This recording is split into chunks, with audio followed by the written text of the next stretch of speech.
I watch my son tear the wrapping paper from the small box containing the house deed to his childhood home. The Christmas tree lights cast warm shadows across the living room, where 4 generations of my family had gathered every December 25th. My wife Margaret had died 3 years ago, but I still set her favorite angel atop the tree each year. The house felt different without her laughter echoing from the kitchen, yet I maintained every tradition she had loved. My son David lived just 2 blocks away with his wife Jennifer and their twin boys, 8-year-old Michael and Christopher. My daughter-in-law had always been polite but distant, the kind of woman who smiled with her mouth but never her eyes. David worked as a regional sales manager for a pharmaceutical company, earning what most would consider a comfortable living.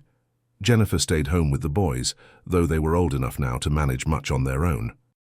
I had retired from my accounting firm 5 years earlier, after 37 years of careful financial planning and conservative investments. The house on Maple Street had been our sanctuary, the place where Margaret and I had raised David, celebrated birthdays and weathered every storm life had thrown our way. Every Sunday, David would bring the family over for dinner. Margaret had started that tradition when the boys were babies, and I continued it after she passed. The conversations flowed easily during those meals, David telling stories about his work travels, the boys chattering about school and friends. Jennifer usually helped me clear the dishes, making small talk about the weather or neighborhood gossip. These moments felt normal, comfortable, like the rhythm of a life well lived. The boys would often spend weekends with me, especially during summer breaks. We would work in the garden Margaret had planted, teaching them about tomatoes and roses. I showed them how to change oil in my old Chevrolet, the same lessons my father had taught me decades earlier. Christopher was fascinated by the garage workshop, where I built birdhouses and repaired broken toys. Michael preferred the basement, where I kept my model train collection, an elaborate system I'd been constructing for 20 years. David had seemed genuinely concerned about my living alone in such a large house. The 3-bedroom colonial sat on nearly an acre, far more space than a 70-year-old widower needed. He would often mention how much work the property required, the endless maintenance and upkeep that came with an aging home. His suggestions about downsizing always came wrapped in worry, framed as concern for my health and safety. Jennifer would nod along, adding comments about how difficult it must be to manage everything alone. I appreciated their attention, their apparent care for my well-being. The house did require considerable effort to maintain properly. The furnace needed annual servicing, the gutters required cleaning each fall, and the large yard demanded constant attention during growing season. Some mornings, I would stand at the kitchen window, coffee in hand, and wonder if David was right about the burden I was carrying. Margaret had been my partner in everything, including the endless tasks that came with homeownership. Yet something about their suggestions felt premature, almost eager. I was healthy, active, and perfectly capable of managing my own affairs. My doctor assured me at each checkup that I had many good years ahead. The house represented more than just shelter. It held every memory of the life Margaret and I had built together. The scratches on the hardwood floor told stories of the boys learning to ride bicycles indoors during winter. The height marks on the doorframe tracked their growth year by year. But I began to sense a subtle shift in our family dynamics, something I could not quite identify or understand at first. David's visits became more frequent after Thanksgiving, but the conversations felt different somehow. He would arrive alone without Jennifer and the boys, claiming they were busy with holiday preparations or school activities.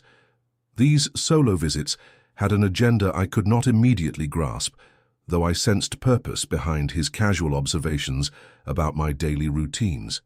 He would comment on groceries in my refrigerator, noting when milk had passed its expiration date or when leftovers had been sitting too long. He began asking detailed questions about my finances, disguised as concern for my security and future planning.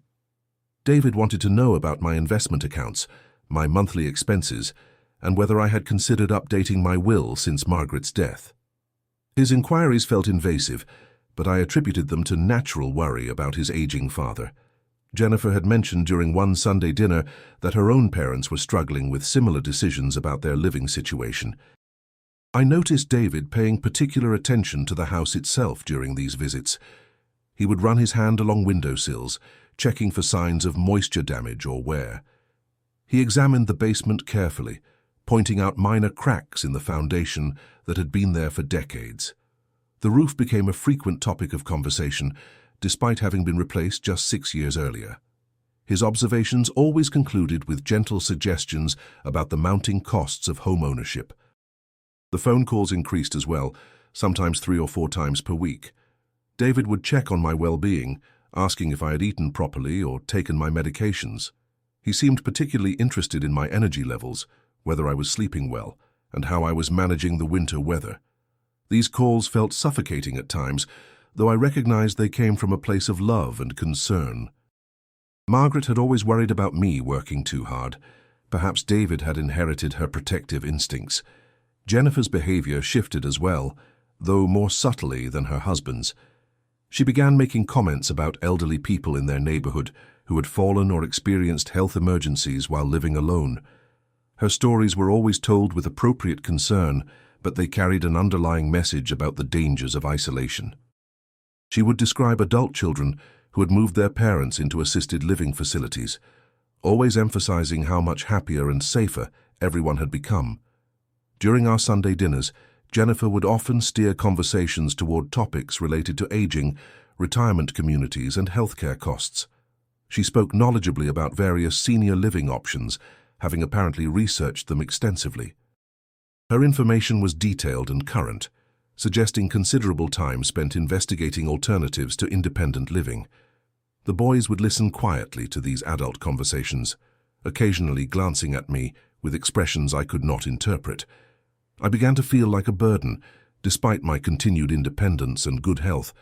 Their constant attention made me question my own capabilities, wondering if I was failing to recognize signs of decline they could see clearly. The house that had always felt like home began to feel like evidence of my stubbornness, my refusal to accept reality. Perhaps they were right about the impracticality of my situation, but something deeper was stirring, a growing sense that their concern masked other motivations I had yet to understand. Christmas Eve brought the entire family together for our traditional celebration.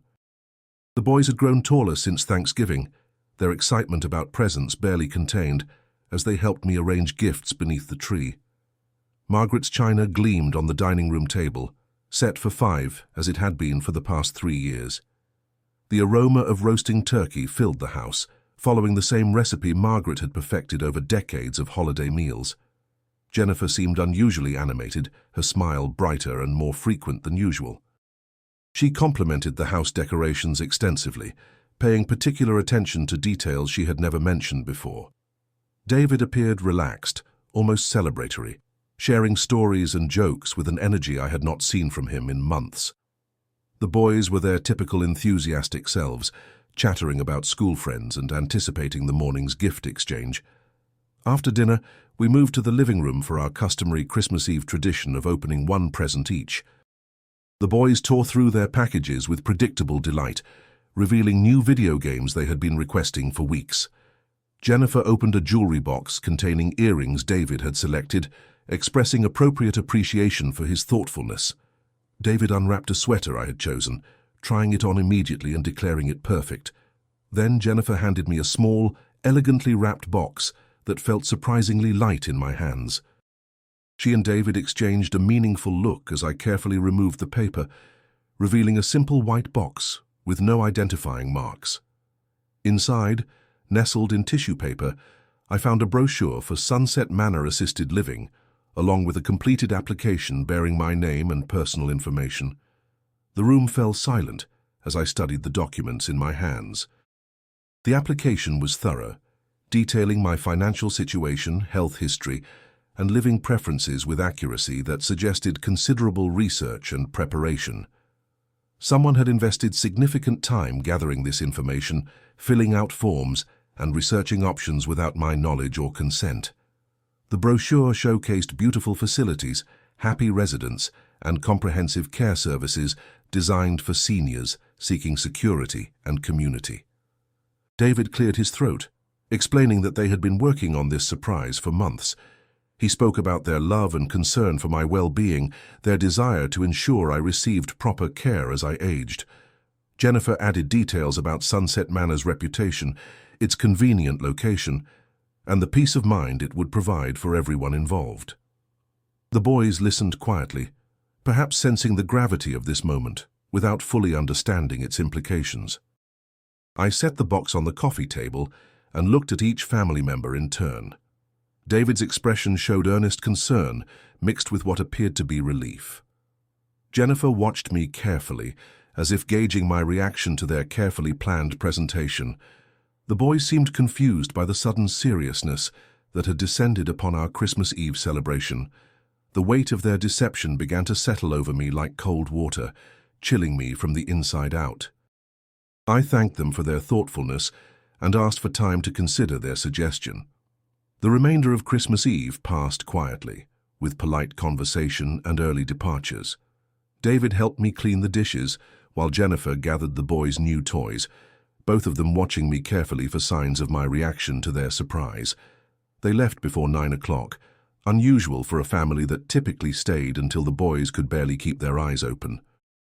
I spent Christmas morning alone, as had become my custom since Margaret's death.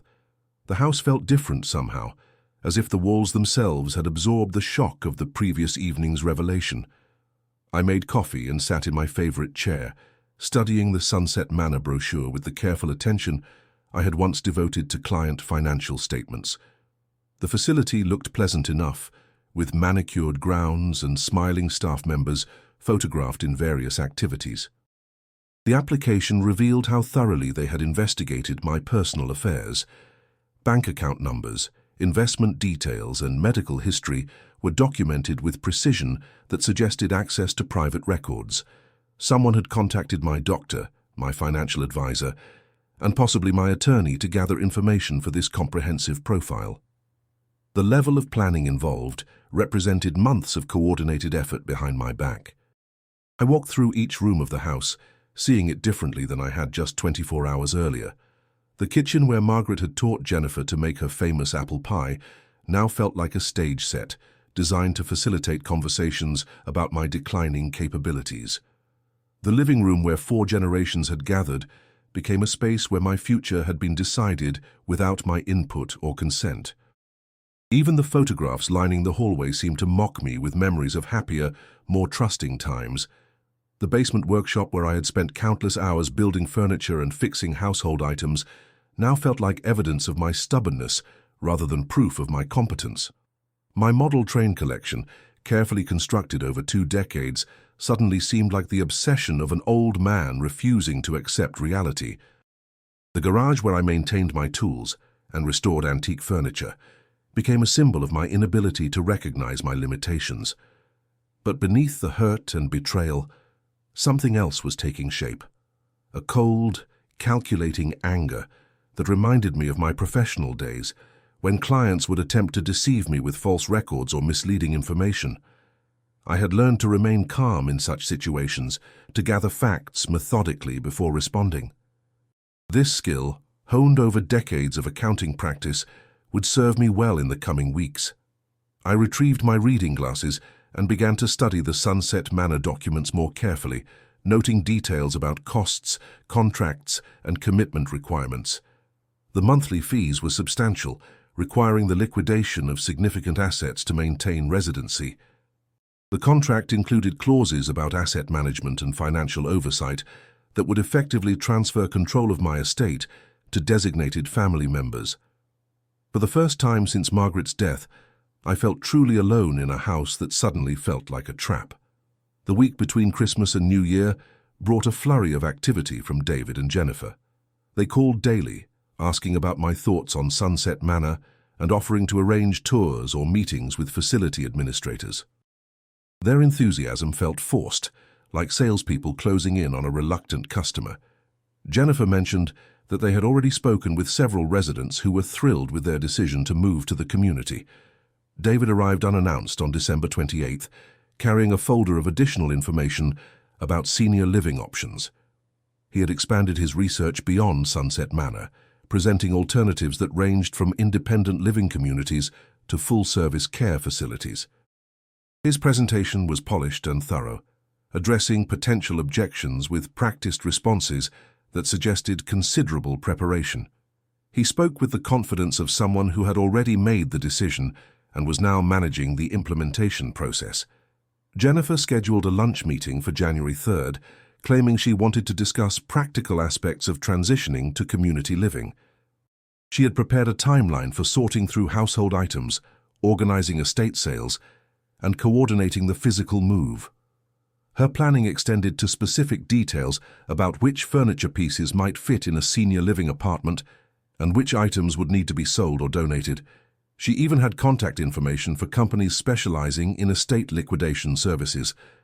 The boys seemed uncomfortable during family interactions, sensing tension they could not understand or address. Michael asked if I was moving away, his 8-year-old mind struggling to process the adult conversations swirling around him. Christopher wanted to know what would happen to the model trains, whether they would fit in my new home or need to be stored elsewhere. Their innocent questions highlighted the reality that major life decisions were being made without considering their feelings or relationships with their grandfather. I began paying closer attention to conversations, listening for clues about their true motivations and timeline. David mentioned financial benefits of liquidating real estate assets, noting how property values in our neighborhood had appreciated significantly over the past decade. Jennifer spoke about the burden of maintaining aging properties, emphasizing costs and responsibilities that would only increase over time. Their concern for my well-being was consistently framed in terms of asset management and financial efficiency. During these conversations, I maintained a careful facade of consideration and gratitude. I asked thoughtful questions about facility amenities, nodded appreciatively at their research efforts, and expressed appropriate concern about the practical challenges of such a major life change. My responses were measured and non-committal, buying time while I processed the full scope of their deception. But privately, I was conducting my own research. I contacted my attorney to review my will and estate planning documents, discovering that David had indeed made inquiries about my financial situation and legal arrangements. My financial advisor confirmed similar contacts, though he had properly refused to share specific information without my written consent.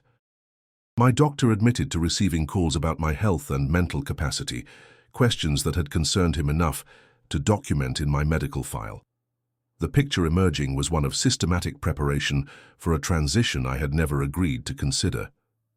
New Year's Day marked the beginning of what felt like an accelerated campaign to relocate me from my home. David and Jennifer coordinated their efforts with military precision, presenting a united front that brooked no opposition to their carefully developed plans. They had scheduled appointments with facility administrators, arranged for professional assessments of household items, and contacted real estate agents to discuss property valuation and marketing strategies. Jennifer arrived on January 2nd with printed materials from 3 different moving companies specializing in senior relocations.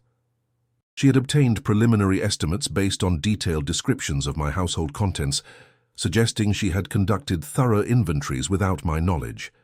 The quotes included services for packing, transportation, and estate sale coordination, with timelines that assumed a move would occur within 60 days. David presented financial projections showing how liquidating real estate assets would provide security for my future care needs.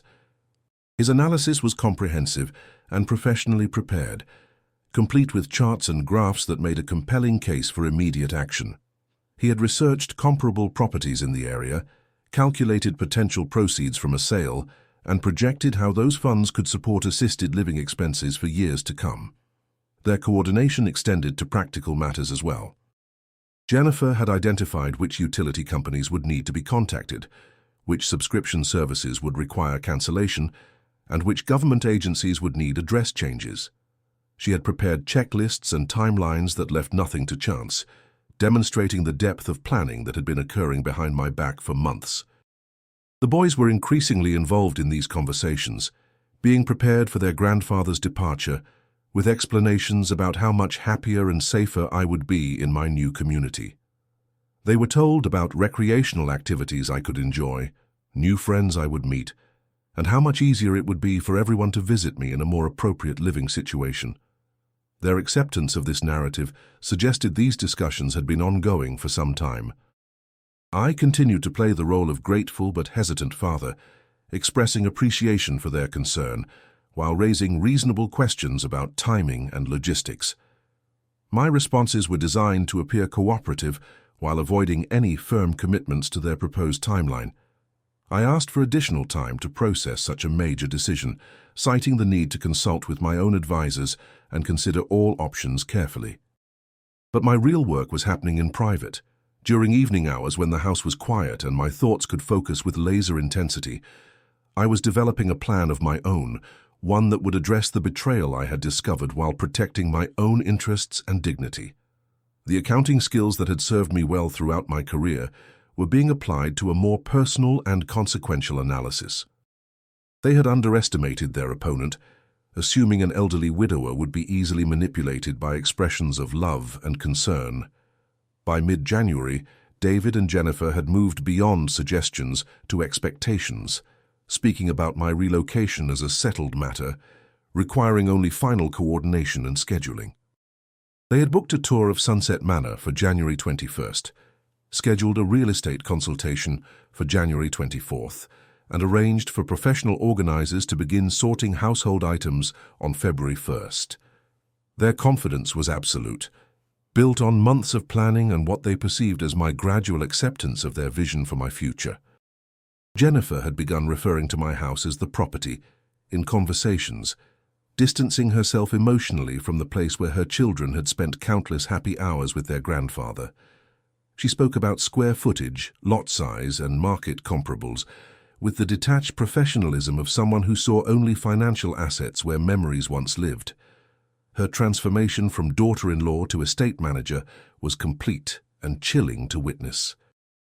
David displayed similar emotional detachment, discussing my possessions as inventory to be catalogued and liquidated rather than treasures accumulated over a lifetime of marriage and family building. He had apparently consulted with antique dealers about my furniture, investigated auction houses for my tool collection, and researched collectors who might be interested in my model trains. His efficiency was impressive and heartless in equal measure. The boys had been thoroughly prepared for my departure. Their questions about my new living arrangements answered with cheerful certainty that brooked no doubt or concern. They spoke about visiting me at Sunset Manor as if it were an adventure rather than the dissolution of traditions that had anchored their childhood. Their innocent acceptance of adult decisions highlighted how completely they had been manipulated by parents who saw profit where love should have prevailed. I maintained my facade of reluctant cooperation, attending the facility tour with appropriate interest and asking questions that suggested serious consideration of their proposal. The staff at Sunset Manor was professional and welcoming, their presentation polished and persuasive. The monthly costs were indeed substantial, requiring liquidation of significant assets to maintain long-term residency. The contract terms were exactly as I had suspected, transferring effective control of my finances to designated family members. During the real estate consultation, I listened quietly as agents discussed marketing strategies, pricing recommendations, and anticipated timelines for sale completion. David and Jennifer asked detailed questions about commission structures, closing costs, and possession dates with the engagement of people who had already made their decision. The agent's enthusiasm was infectious, her optimism about market conditions encouraging for sellers ready to move quickly. But I was implementing my own strategy during these public performances, gathering intelligence while appearing to cooperate with their increasingly aggressive timeline.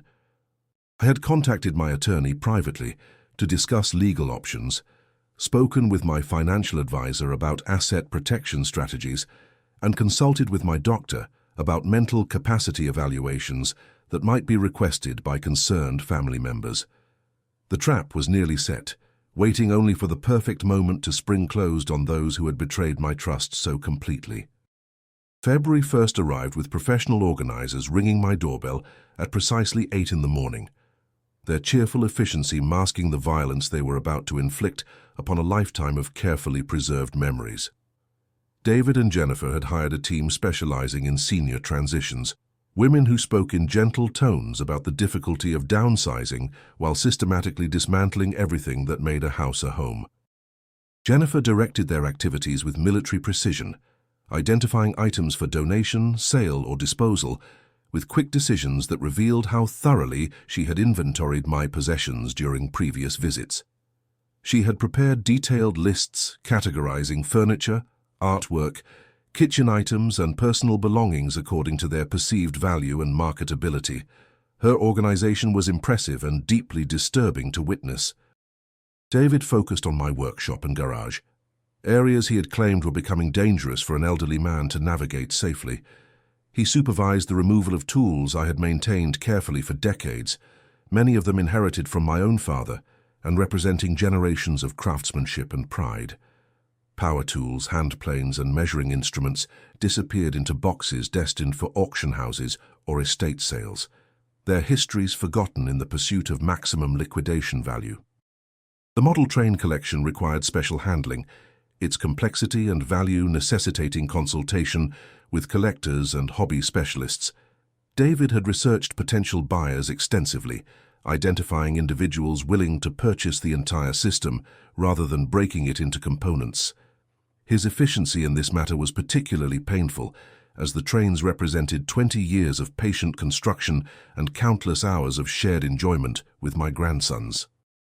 I watched this systematic destruction while maintaining my role as cooperative but overwhelmed elderly father, expressing appropriate gratitude for their help while privately documenting every action for future reference. The organizers were professional and kind, unaware that they were participating in what amounted to family-sanctioned theft disguised as loving concern for an aging parent's well-being. Margaret's belongings received similar treatment, her clothing donated to charity, while her jewelry disappeared into Jennifer's purse for safekeeping until I was settled in my new living situation. Photographs were sorted into albums deemed appropriate for assisted living apartments, while the remainder were stored in boxes for future consideration. Even her recipes were evaluated for practical utility in a meal service community environment. By evening, my house had been transformed into a sterile preparation space for final liquidation, stripped of personality and warmth in preparation for real estate marketing. Room by room, the evidence of a life well lived had been catalogued, priced, and prepared for disposal by family members who saw only dollar signs where love had once flourished. But they had made a crucial error in their careful planning, one that would prove to be their complete undoing. The house sale proceeded with startling speed, professional staging transforming the emptied rooms into a generic showcase designed to appeal to potential buyers. David had accepted the first offer received, a decision that surprised even the real estate agent with its speed and apparent disregard for maximizing proceeds. His eagerness to complete the transaction raised questions I chose not to voice, maintaining my facade of grateful cooperation while privately noting every detail. Jennifer coordinated the moving arrangements with the same efficiency she had demonstrated throughout their campaign, scheduling professional packers to handle my reduced possessions and transportation to Sunset Manor. She had selected which furniture pieces would accompany me to my new apartment, choosing items based on size restrictions rather than sentimental value or personal preference. Her decisions were practical and heartless in equal measure. The closing was scheduled for February 28th, with my move to assisted living planned for March 1st. Their timeline eliminated any opportunity for reconsideration or alternative arrangements, creating momentum that would be difficult to reverse once legal documents were signed and deposits paid. David handled all financial arrangements, claiming the burden was too complex for someone my age to manage effectively. During these final preparations, their true personalities emerged with startling clarity. David spoke openly about his relief at resolving my living situation before any real health crises could complicate matters. Jennifer expressed satisfaction about the financial security my property sale would provide, ensuring adequate funds for quality care regardless of how long I might live. Their conversations revealed motivations that had nothing to do with love or genuine concern for my well-being. The boys were told their grandfather was moving to a place where he would be much happier and safer, surrounded by people his own age who shared similar interests and experiences. They accepted this explanation with the trusting innocence of children who believed adults always acted in everyone's best interests. Their farewell visits were brief and carefully managed, preventing extended conversations that might reveal inconvenient truths about the situation. I signed papers when requested, attended meetings when scheduled, and expressed appropriate appreciation for their efforts on my behalf. My performance was Oscar-worthy, convincing even the professional service providers that I was a willing participant in this major life transition. Behind my cooperative exterior, however, I was making final preparations for a revelation that would expose their true motivations and protect my interests. On February 27th, one day before the scheduled closing, I made my move. The phone call to David was brief and devastating, informing him that the house sale would not proceed as planned. My attorney had discovered irregularities in the transaction that required immediate investigation, including questions about my mental capacity to make such significant financial decisions without independent counsel. The trap I had spent months preparing snapped shut with satisfying precision, catching them completely unprepared for the resistance they had never anticipated from their cooperative victim. David's reaction to my phone call was immediate and revealing, his careful facade of loving concern dissolving into panic and barely controlled rage. He arrived at my house within an hour, demanding explanations and threatening legal action if I continued to obstruct what he characterized as necessary arrangements for my own protection. His transformation from caring son to frustrated adversary was complete and disturbing to witness. Jennifer joined him shortly afterward, her composure cracking as she realized their carefully orchestrated plan was collapsing around them. She accused me of selfishness and stubborn pride, claiming I was jeopardizing my own future security by refusing reasonable assistance from people who loved me. Her words revealed the depth of resentment that had been building behind her polite smile for months or perhaps years. The real estate agent called repeatedly, confused by the sudden reversal and concerned about legal implications of cancelling a binding contract so close to closing. David attempted to convince her that I was experiencing mental confusion that would be resolved quickly with proper medical intervention. His willingness to question my competency publicly demonstrated how far he was prepared to go to complete the transaction. I remained calm throughout their emotional outbursts, responding to their accusations with the measured tone of someone who had anticipated every argument and prepared appropriate responses. My attorney had indeed reviewed all documents related to the house sale, assisted living arrangements, and asset transfers they had coordinated without my knowledge. His legal opinion was unambiguous about the questionable nature of their actions. The investigation revealed extensive evidence of their deception, including unauthorized contacts with my financial advisors, medical professionals, and legal representatives. David had used his status as my son to gain access to confidential information, while Jennifer had conducted detailed inventories of my possessions during social visits designed to gather intelligence for estate liquidation planning. Their betrayal was systematic and thorough. More damaging still was the discovery of communications between them, discussing the timeline for my transition and their expectations about asset distribution following my relocation to assisted living. Email exchanges revealed their calculations about property proceeds, their concerns about maintaining control over my finances, and their impatience with the pace of my declining independence. Their true motivations were documented in their own words. The boys were kept away during this confrontation, spared the ugly reality of their parents' exposed greed and manipulation. I insisted they remain uninformed about the adult conflicts that had destroyed our family relationships, protecting their innocence from truths that would serve no constructive purpose. Their relationship with their grandfather would survive this crisis, even if their parents' relationships with me could not. As evening fell on what should have been their moment of triumph, David and Jennifer found themselves exposed as opportunistic manipulators who had systematically betrayed the trust of a family member they claimed to love. The legal consequences of their deception unfolded with satisfying precision over the following weeks. My attorney filed formal complaints with relevant authorities about unauthorized access to confidential information, documenting how David had misrepresented his authority to speak on my behalf with financial and medical professionals.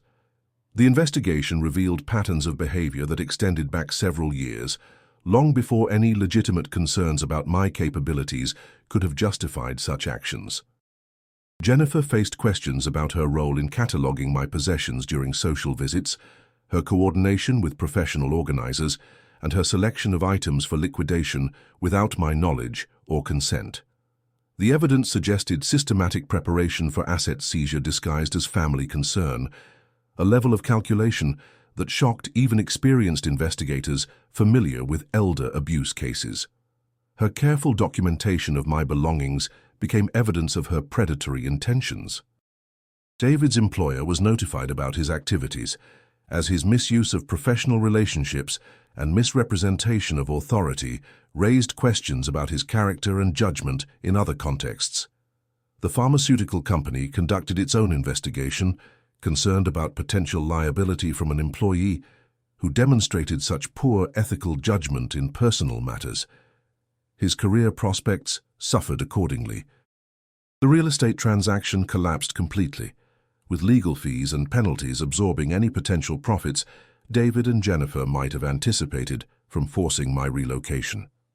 Their careful financial planning turned into expensive litigation that drained resources they had counted on controlling. The irony was satisfying and complete. More importantly, I retained control over my home, my possessions, and my future living arrangements. The house on Maple Street remained my sanctuary, filled once again with memories and meaning that no amount of money could replace. Margaret's garden bloomed again that spring, tended by hands that had learned to value what money could not buy. The boys visited regularly, though their parents' access was now supervised and limited. They helped me restore the workshop David had attempted to liquidate, learning again about tools and craftsmanship from a grandfather who had successfully defended his right to age with dignity and independence. Their laughter once more echoed through rooms that had nearly been lost to greed disguised as love. Professional caregivers were hired when needed, but on my terms and according to my preferences rather than arrangements made by family members with conflicted interests. The support I received enhanced my independence rather than compromising it, allowing me to remain in the home where every room held precious memories of the life Margaret and I had built together. My relationship with David and Jennifer never recovered, but I had gained something more valuable than their false affection, the knowledge that I had successfully defended my autonomy against those who would have stolen it. Spring arrived with unusual warmth that year, coaxing early blooms from Margaret's carefully planned garden and filling the house with fragrances that carried decades of shared memories. I worked the soil with hands that had learned to appreciate simple pleasures over complex schemes, planting seeds that would bloom long after the wounds of betrayal had healed. The rhythm of seasons provided perspective that legal victories and family conflicts could not match. The boys adapted to the new reality with remarkable resilience, accepting supervised visits as the price of maintaining relationships with parents whose true nature had been exposed but not explained in terms they could understand. They asked few questions about the changes in our family dynamics, perhaps sensing that adult conflicts were best left to adult resolution. Their loyalty remained with the grandfather who had always welcomed them unconditionally. David made several attempts at reconciliation, his approaches carefully crafted to suggest that misunderstandings rather than deliberate deception had caused our estrangement. His apologies were strategic rather than sincere, designed to restore access to assets rather than repair damaged relationships. I listened politely and declined each overture with quiet dignity that left no room for negotiation or compromise. Jennifer disappeared from our lives entirely, her embarrassment at being exposed apparently too great to overcome with superficial attempts at redemption. Her absence was a relief rather than a loss, eliminating the need to maintain polite facades with someone who had demonstrated such calculating disregard for family bonds. The boys missed her initially, but children adapt to changed circumstances with remarkable speed when their security remains intact. I established new routines that honored Margaret's memory while acknowledging my own needs and preferences. Professional services provided assistance when required, but on terms that preserved my independence and decision-making authority. The house remained my sanctuary, protected now by legal safeguards that would prevent future attempts at manipulation or forced relocation. My attorney updated my will and estate planning documents to reflect lessons learned from this experience, ensuring that future distributions would reward genuine affection rather than calculated manipulation. David's inheritance was restructured significantly, with provisions that protected the boy's interests, while acknowledging the betrayal that had forever changed our relationship. Justice would extend beyond my lifetime. The community I had nearly been forced to leave rallied around me with support and understanding that far exceeded what any assisted living facility could have provided. Neighbors who had watched the drama unfold with concern offered practical assistance and social connection that enriched my days beyond anything institutional care could match. As autumn returned to Maple Street, I found peace in knowing that I had successfully defended not just my home and possessions, but my right to define my own future on my own terms.